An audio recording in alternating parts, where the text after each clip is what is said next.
La paracha de ce Shabbat s'appelle Balak. Et d'après le Talmud, Baba Batra 14b, Moïse avait écrit 7 livres. Les 5 livres de la Torah, le livre de Balak, ou de Bilham, et Job.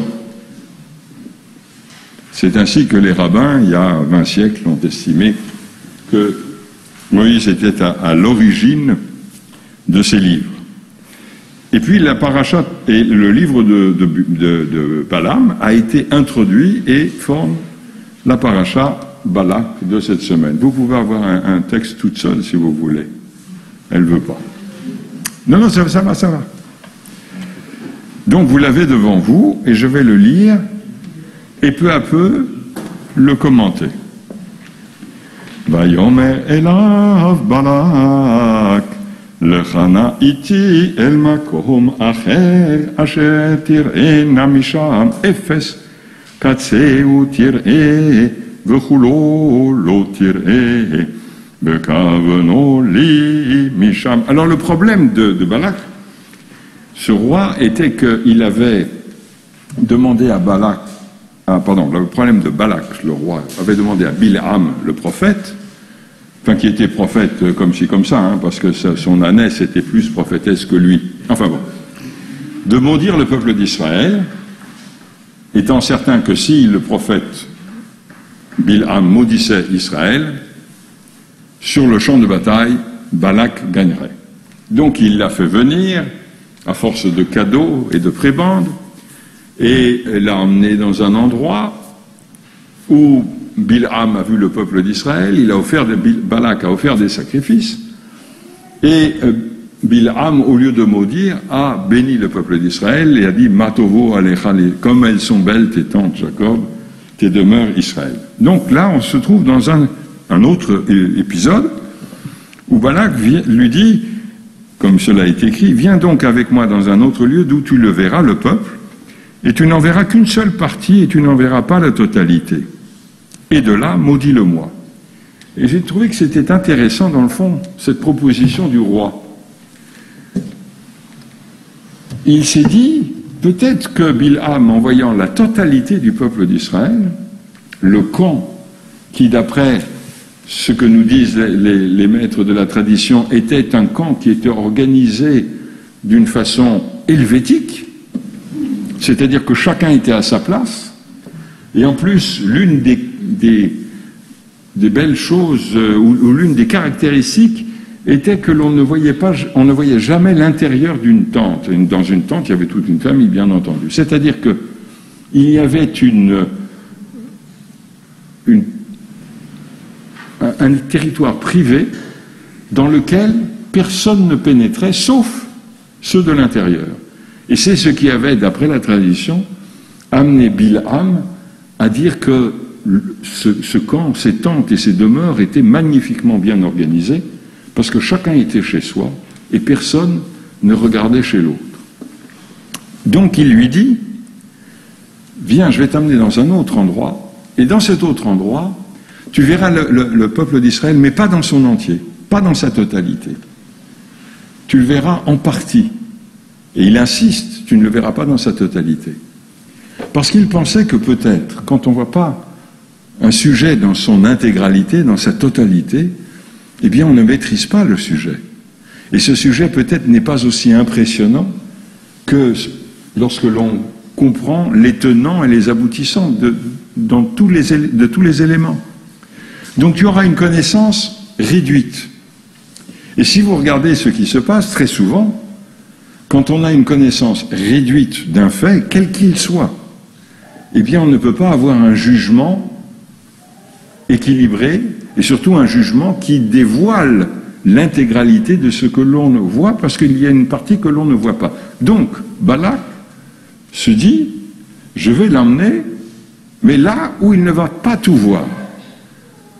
Comme ça, il y aura une part d'inconnu, et cette part d'inconnu va générer un jugement, une malédiction, alors que quand il va voir la totalité, il ne peut s'empêcher de bénir. Donc, il a trouvé un lieu.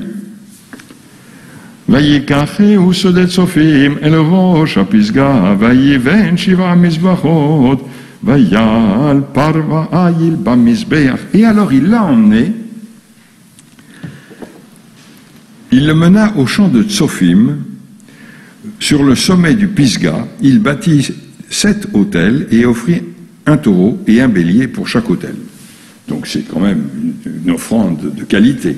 Mais alors ce qui est très curieux, c'est que les termes ne sont certainement pas fortuits. Vayikacheu, au début, Sede Tsofim. Tsofé, c'est celui qui voit loin et celui qui voit à l'intérieur des choses. Donc il l'amène là où où le lieu dit que la vision est complète. Et le texte dit El Rosh HaPisga, sur la cime des sommets. Pisga, c'est aussi un sommet. Roche, c'est la tête. Donc il l'amène très très haut. Il veut en quelque sorte qu'il ait une vision qui va au plus profond, parce qu'en ayant une vision qui va au plus profond, justement, il va rentrer dans l'intimité des tentes, et que peut-être à ce moment-là, il va les maudire, et il l'emmène dans un lieu qui est le sommet des sommets.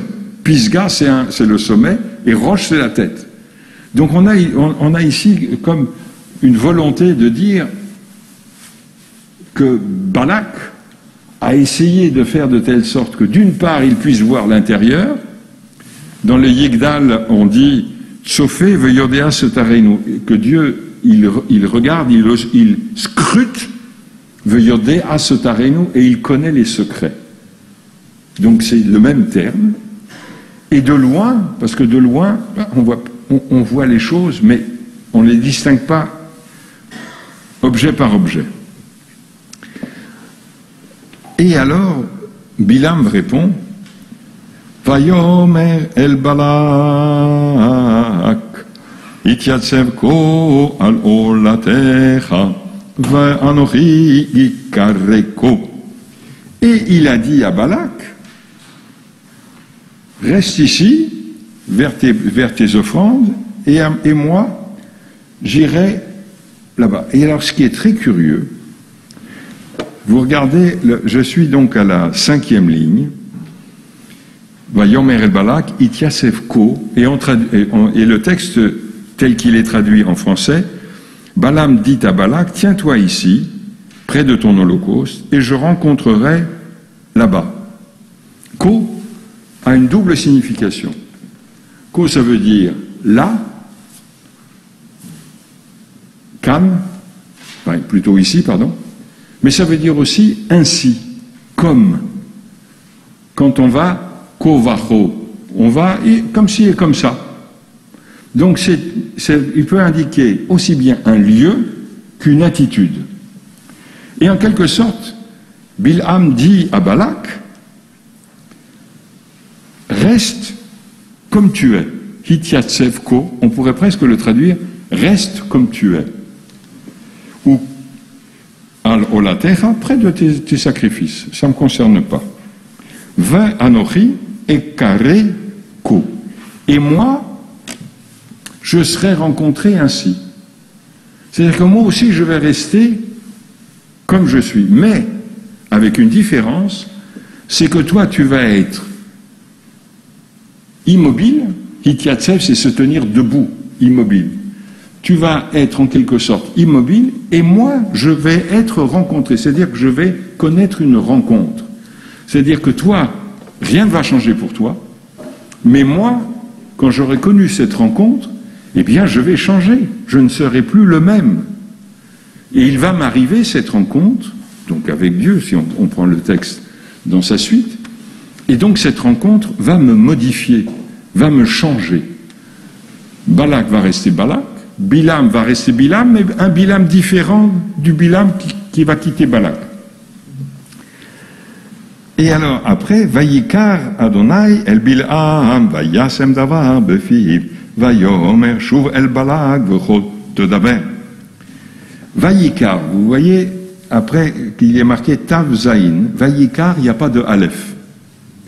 Et on aurait dû avoir Vayikra, un peu comme au début du livre du Lévitique. Mais là, c'est un tout petit peu différent. Le Aleph est tombé. Donc c'est une rencontre. Dieu a rencontré Bilham et il a mis les paroles dans sa bouche et il lui a dit, maintenant retourne vers Balak, retourne. C'est-à-dire, toi, tu vas aller en arrière, parce qu'il faut, comme Balak n'a pas changé ni de situation physique, ni de situation morale, mentale, intellectuelle, cérébrale, donc toi, tu veux rote d'abord, et ainsi tu lui parleras. Vous voyez, le ro ici, c'est pas là, mais c'est comme cela. Et tu lui parleras comme cela. Et le texte continue. Vayavo elav nitzav alolato, et il a été vers lui, et voilà, il était resté debout près de son holocauste. Donc lui, il n'avait pas changé, effectivement. Il ne s'était pas déplacé, ni physiquement, ni moralement, ni intellectuellement. Besaré Moavito, et les princes de Moab, comme lui, ils étaient restés. Vayomerlo Balak Madiber Adonai. Mais Balak lui a demandé, alors qu'est-ce que Dieu a dit? Vayisam Shalo Vayomar Kuhum Balak Ushma Haazina Adai Beno Sipor. Alors il lui a déclaré que voilà, il va dire son machal, son oracle, et il dit, lève-toi Balak, et comme il était debout, c'est difficile de se lever, donc c'est un petit peu une contradiction, ou alors viens Balak, et écoute, prête l'oreille vers moi, toi, fils de Tsippor. Tsippor, c'est un oiseau. Donc on a en même temps le roi et l'oiseau. Lo ish el vichazev uven adam veyitnachem ha'u amar velo ya'aseh vediber velo yekimena. Dieu n'est point un homme pour mentir, ni fils d'un homme pour se repentir. Ce qu'il a dit, il ne le ferait-il pas? Ce qu'il a déclaré, ne l'exécutera-t-il pas?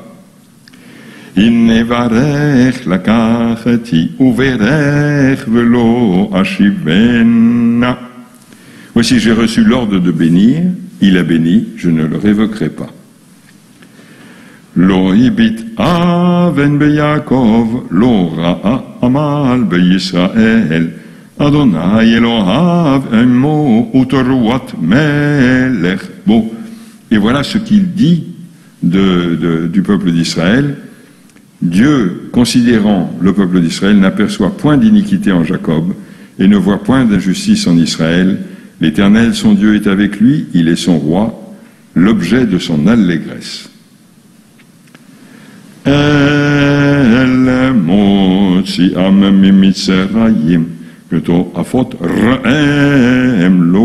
Dieu les a fait sortir d'Égypte, il est pour eux comme la vigueur du buffle. Ki lo nachash beYaakov lo kesem beYisrael ka'et yamer Yaakov l'Israël ma pa'al el.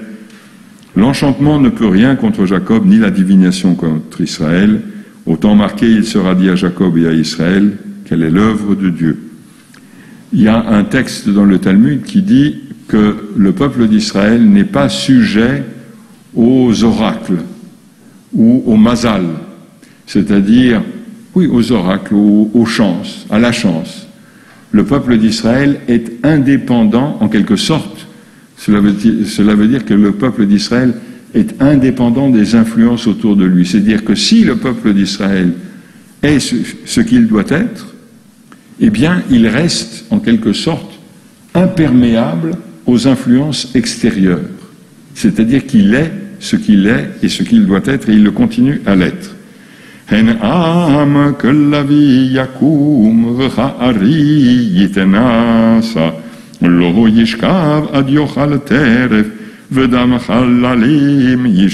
c'est un tout petit peu moins.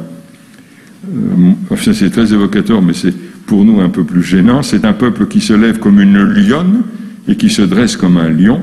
Il ne se couche point jusqu'à ce qu'il ait dévoré sa proie et qu'il ait bu le sang des blessés. ויאמר בלק אל בלעם, גם קוב לא תקובנו, גם ברך לא תברכנו. Balak dit à Bilam, ne le maudis pas, mais alors au moins, ne le bénis pas. ויען בלעם ויאמר אל בלק, הלא דיברתי אליך לאמור, כל אשר ידבר אדוני אותו אעשה. Et il lui répondit, en parlant à Balak, ne t'ai-je pas dit ainsi, tout ce que l'Éternel me dira, je le ferai. Et ce qui est intéressant, c'est qu'il n'est pas dit, ce que l'Éternel me dira, je le dirai. C'est-à-dire qu'en quelque sorte, il y a le passage de la parole à l'acte.